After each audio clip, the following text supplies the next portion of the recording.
चेहरे की थकान बता रही है कि सफर लंबा था और रास्ता कठिन, लेकिन फिर भी हम और हमारी टीम आज पहुंचे हैं एक ऐसे स्थान पर जिसका एक अलग ही ऐतिहासिक महत्व है।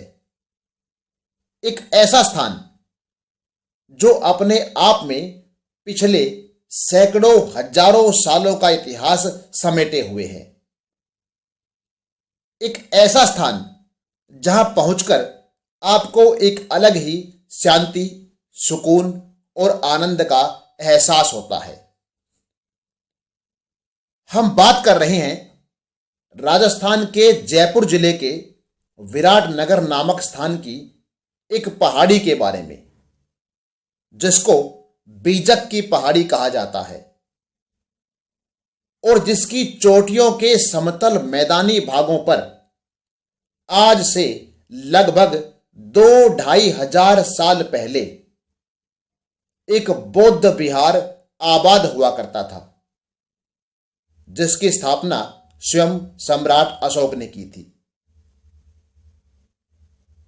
बौद्ध धर्म में दीक्षा प्राप्त करने के बाद धम्म की स्थापना और बौद्ध मत का प्रचार करने के लिए स्वयं चक्रवर्ती सम्राट अशोक महान ने कई बार इस स्थान की यात्रा की। इतना ही नहीं, स्वयं महात्मा बुद्ध भी इस स्थान पर आए थे, ऐसा स्थानीय लोगों का मानना है।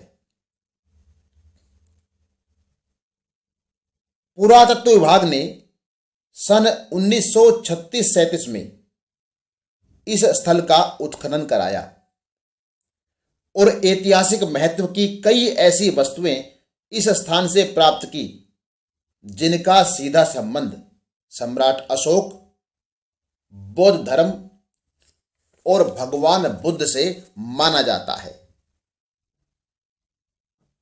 अजीब सी दिखने वाली यह गोलाकार संरचना वास्तव में एक बौद्ध स्तूप हुआ करती थी, जिसमें भगवान बुद्ध के 2 दांत और अस्थियों को सुरक्षित रूप से रखा गया था। गोलाकार गुंबद के चारों ओर 7 फुट का परिक्रमा मार्ग भी आप साफ तौर पर देख सकते हैं। दीवार में बने हुए इन 27 गोलाकार सुराखों में लकड़ी के गोलाकार लट्ठे फंसाकर छत को सहारा दिया गया था। इस स्तूप की संरचना सांची के स्तूप से मिलती जुलती थी। बेतरतीब बिखरे पड़े ये अवशेष 60-62 छोटे बड़े वर्गाकार कमरों के हैं, जिनमें से 10-12 कमरे तो आज भी साफ तौर पर दिखाई दे रहे हैं। छोटे छोटे इन कमरों में कभी बौद्ध भिक्षु रहा करते थे और यहां रहने वाले बौद्ध भिक्षु लगातार अहिंसा परमो धर्मे का जाप करते हुए बुद्धम शरणम गच्छामि, संघम शरणम गच्छामि का संदेश दिया करते थे।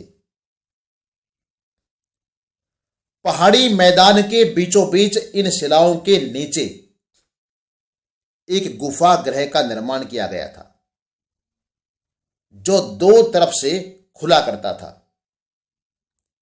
इसी गुफा गृह के नीचे चट्टानों को काटकर पानी की टंकी का निर्माण किया गया है, जिसमें पूजा पाठ के लिए जल को इकट्ठा किया जाता था। ऐसा माना जाता है कि शिलाखंडों को काटकर बनाई गई इस बड़ी सी गुफा में ही प्रवास के दौरान सम्राट अशोक महान भी निवास किया करते थे। मछली के आकार की दिखने वाली इस चट्टान पर सम्राट अशोक ने एक शिलालेख उत्कीर्ण करवाया था, जो पाली व ब्राह्मी भाषा में लिखा हुआ था और जिस पर सम्राट अशोक के बौद्ध धर्म के प्रचार से संबंधित आदेश खुदे हुए थे।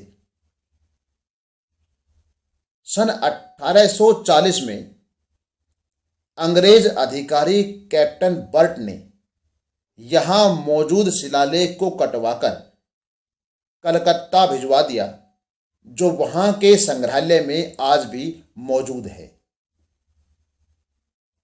छोटी बड़ी चट्टानों व ईंटों के इस बेढंग के ढेर के स्थान पर कभी अशोक स्तंभ विराजमान हुआ करता था और यह सारा परिसर 5वीं और 6वीं शताब्दी तक भी आबाद था और अपनी धार्मिक गतिविधियों का संचालन कर रहा था। चीनी यात्री ह्वेनसांग ने भी इस स्थान की यात्रा की और इसका जिक्र अपने विवरणों में किया है। ह्वेनसांग के अनुसार विराटनगर या बैराठ लगभग 2 मील की लंबाई में फैला हुआ था, लेकिन हूण शासक मिहिरकुल ने अपने 15 सालों के शासनकाल के दौरान बौद्ध धर्म से संबंध रखने वाले सभी स्थानों को नष्ट करने के क्रम में इस नगर को भी क्षत विक्षत कर दिया। मिहिरकुल ने कुल 1500 बौद्ध स्तूपों को नष्ट करवाया, जिनमें बीजक की पहाड़ी पर बना हुआ यह आलीशान बौद्ध मठ, बौद्ध विहार व स्तूप भी शामिल था।